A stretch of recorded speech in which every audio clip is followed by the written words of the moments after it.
हाँ बेटा देखो, हम लोग का आज का क्लास जो है वो ऊतक तंत्र के ऊपर है। ठीक है। टिश्यू सिस्टम के ऊपर हम लोग का आज का क्लास है। और हम लोग पढ़ क्या रहे हैं? हम लोग पढ़ रहे हैं क्लास 11 चैप्टर 6 एंजियोस्पर्मिक प्लांट का एनाटॉमी पढ़ रहे हैं हम लोग बेटा। आवृत बीजी पौधों का शारीर पढ़ रहे हैं, एनाटॉमी पढ़ रहे हैं। और उसका टिश्यू सिस्टम ऊतक तंत्र आज का हम लोग का टॉपिक है। पीछे का जो वीडियो है वो ऑलरेडी अपलोडेड है, आप लोग जा कर के उसको देख सकते हैं अगर प्रॉब्लम होता है तो। One of most important chapter है बॉटनी का। जैसा कि आपको मालूम है कि नेट के एग्ज़ाम में एज वेल एज जो कंबाइंड एंट्रेंस एग्ज़ाम हो रहा है यूनिवर्सिटीज़ के लिए, उसमें इस चैप्टर से क्वेश्चंस आते हैं। ये इंपॉर्टेंट है। चलिए देखिए बेटा, क्या हम स्टार्ट कर रहे हैं। हम यहाँ पढ़ रहे हैं एनसीईआरटी। हम अब तक विभिन्न प्रकार के ऊतकों तथा उसमें स्थित कोशिकाओं के प्रकार के आधार पर चर्चा कर रहे हैं। ठीक है। हम लोग क्या पढ़ रहे हैं बेटा? लिखा हुआ है अब तक विभिन्न प्रकार के ऊतक तथा उनमें स्थित कोशिकाओं के प्रकार के आधार पर चर्चा कर रहे हैं कि कितने तरह के की कोशिकाएं हैं। अब आगे क्या है? अब हम देखें कि पौधों में विभिन्न स्थानों पर स्थित ऊतक कौन कौन कैसे एक दूसरे से भिन्न होते हैं। देखो बेटा, अब पौधों में ढेर सारे भाग होते हैं। आपको मालूम होना चाहिए कि पौधों में जड़ है, तना है, पत्ती है, फल है, फूल है। इसके अलावा अगर हम तने की बात करें तो क्या तने का पूरा संरचना, स्टेम का पूरा संरचना एक जैसे टिश्यूज का बना हुआ है, या रूट का एक जैसे टिश्यूज का बना हुआ है, या लिप्स का एक जैसे टिश्यूज से बना हुआ है? तो हम लोग को मालूम है कि ऐसा नहीं है कि कोई भी भाग हो प्लांट का वो एक ही जैसे टिश्यूज से बना हो, अलग अलग तरह के टिश्यूज से बना हुआ है। इसी को हम लोग पढ़ने वाले हैं। याद रखो बेटा, भिन्न भिन्न होते हैं। उनकी रचना तथा कार्य की भी उनकी स्थिति के अनुसार ही होते हैं। याद रखो बेटा, यानी अगर हम किसी एक अंग को पढ़ेंगे, स्ट्रक्चर को पढ़ेंगे, तो उसकी बनावट, उसकी रचना और उसका कार्य, उसका काम दोनों अलग अलग होता है और टिश्यू के हिसाब से ही होता है, स्ट्रक्चर के हिसाब से ही होता है। आगे लिखा हुआ है रचना तथा स्थिति के आधार पर ऊतक तंत्र तीन प्रकार के होते हैं। ठीक है बेटा, पौधे में तीन तरह के ऊतक तंत्र पाए जाते हैं। कौन कौन से? तो बाह्य त्वचीय ऊतक तंत्र, जिसे हम लोग बोलते हैं डर्मल टिश्यू सिस्टम, भरण ऊतक तंत्र अथवा मौलिक ऊतक तंत्र। याद रखो बेटा, ये दोनों एक ही है। भरण ऊतक तंत्र ग्राउंड टिश्यू सिस्टम या फंडामेंटल टिश्यू सिस्टम, और तीसरा है संवहनी ऊतक तंत्र। ठीक है, तीसरा है संवहनी ऊतक तंत्र। पहले पे हम लोग जाते हैं, पहला क्या था? तो बाह्य त्वचीय ऊतक तंत्र, बाह्य त्वचा, एक्टोडर्मल। ठीक बेटा, शरीर के बाहरी भाग पर, कोई भी शरीर का कोई भी हिस्सा रहे, जड़, तना, पत्ती, फल फूल कुछ भी रहे, बाहर की जो सबसे आउटर मोस्ट स्ट्रक्चर है, सबसे बाहरी संरचना सतह जो है, उसके बारे में हम लोग बात करने जा रहे हैं। बाह्य त्वचीय ऊतक तंत्र पौधे का सबसे बाहरी आवरण होता है। याद रखो बेटा, सबसे बाहर आप जिसको छूते हैं, फील करते हैं, सबसे बाहर की संरचना को ही हम टच कर सकते हैं। ठीक है, इसके अंतर्गत बाह्य त्वचीय कोशिकाएं, रंध्र तथा बाह्य त्वचीय उपांग आते हैं। याद रखो बेटा, यानी बाह्य त्वचीय ऊतक तंत्र जो है, इसमें कौन कौन सा हिस्सा आ रहा है? इसमें आ रहा है बाह्य त्वचीय कोशिकाएं आ रही हैं, रंध्र आ रहा है, स्टोमेटा आ रहा है, और बाह्य त्वचीय उपांग आ रहा है। ठीक है, वो रचनाएं जो बाह्य त्वचा से बनी होंगी। आगे बेटा, बाह्य त्वचा पौधों की बाहरी त्वचा है। याद रखो बेटा, जिसे हम लोग बाह्य त्वचा बोल रहे हैं, ये पौधों का बाहरी संरचना है, सबसे बाहरी संरचना है। ठीक है, इनकी कोशिकाएं लंबी तथा एक दूसरे से सटी हुई होती हैं।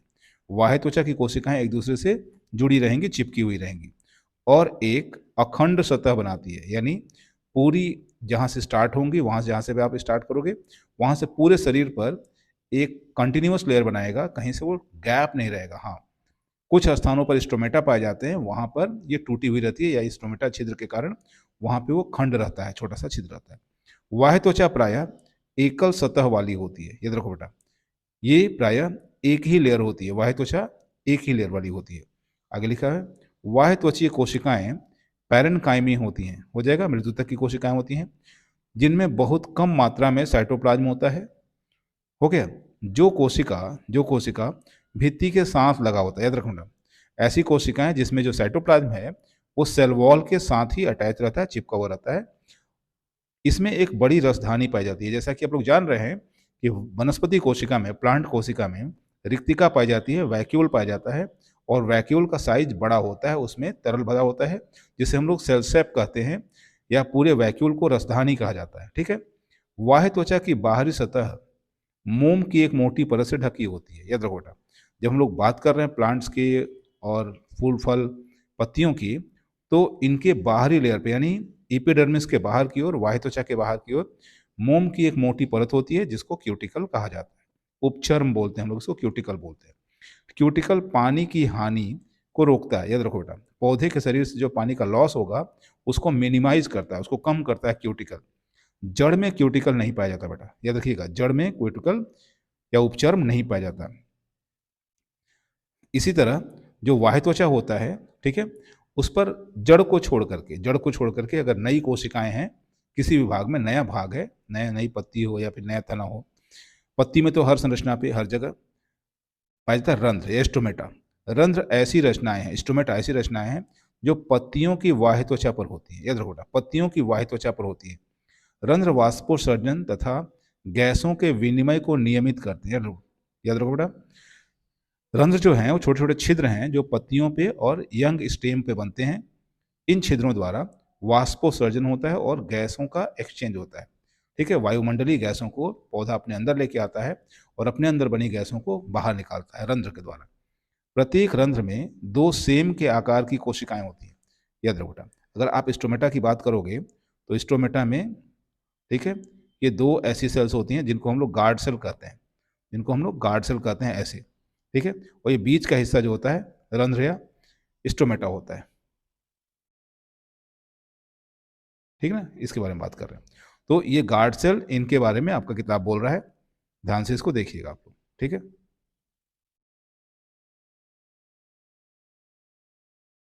दो कोशिकाएं होती हैं जिन्हें द्वार कोशिकाएं या गार्ड सेल कहते हैं। घास में द्वार कोशिकाएं डंबल कार होती हैं। ठीक है, डंबल की तरह होती हैं। घास में अगर देखोगे तो द्वार कोशिकाएं जो होती हैं डमरू की तरह होती हैं, डंबल की तरह होती हैं। द्वार कोशिकाओं की बाहरी भित्ति पतली और आंतरिक भित्ति मोटी होती है बेटा। जैसे द्वार कोशिकाओं को भी हम बना रहे थे, तो द्वार कोशिका, इसको अगर हम बोल रहे हैं ये द्वार कोशिका है, ठीक है,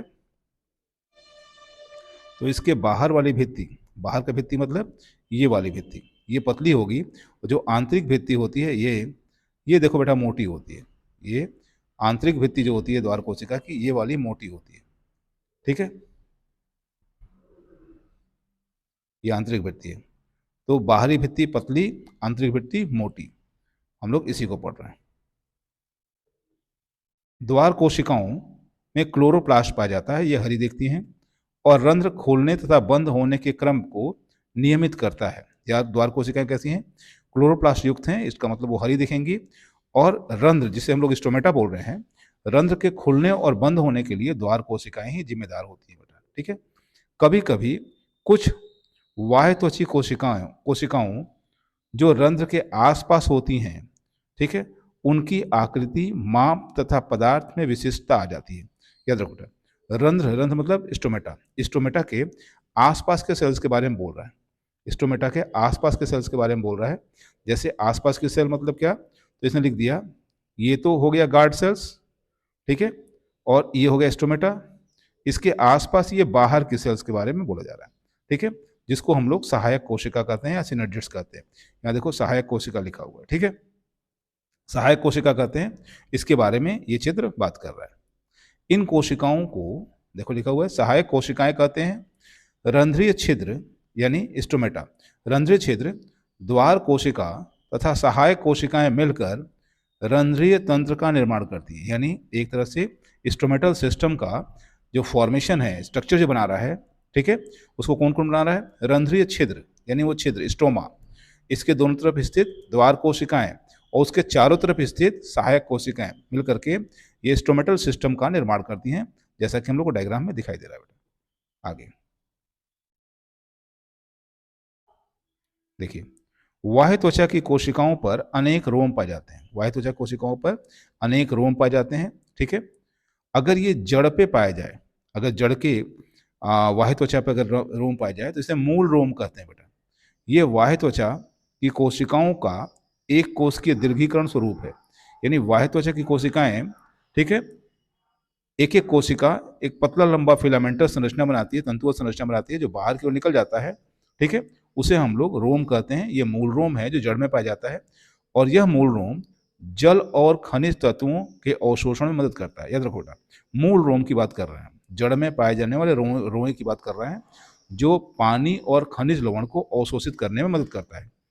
तने पर पाए जाने वाले बाह्य त्वचीय रोम, हो गया बाह्य त्वचीय रोम, बाह्य त्वचा रोम या ट्राइकोम्स कहलाते हैं। हो गया। प्ररोह तंत्र में त्वचा रोम बहुकोशिकीय होते हैं। जड़ वाले में तो एक कोश की था, लेकिन अगर तने में बात किया जाए, तना के तंत्र यानी स्टेम सिस्टम में अगर बात की जाए, तो ये बहुकोशिकीय होते हैं। इसको याद रखिएगा, ये एनसीईआरटी का नेट का क्वेश्चन बन जाएगा। ये शाखित या अशाखित तथा कोमल या नरम हो सकते हैं। ठीक है, ये त्वचा वालों की बात की जा रहा है, स्टेम की बात की जा रहा है। ये स्रावी हो सकते हैं, कुछ विशेष प्रकार का श्रावण भी करते हैं रासायनिक पदार्थ का, तथा ये वाष्पोत्सर्जन से होने वाले जल की हानि को रोकते हैं। याद रखो, बाह्य त्वचीय रोम जो तने में है वो क्या कर रहे हैं, वाष्पोत्सर्जन से जो पानी का लॉस होता है उसको बचाते हैं।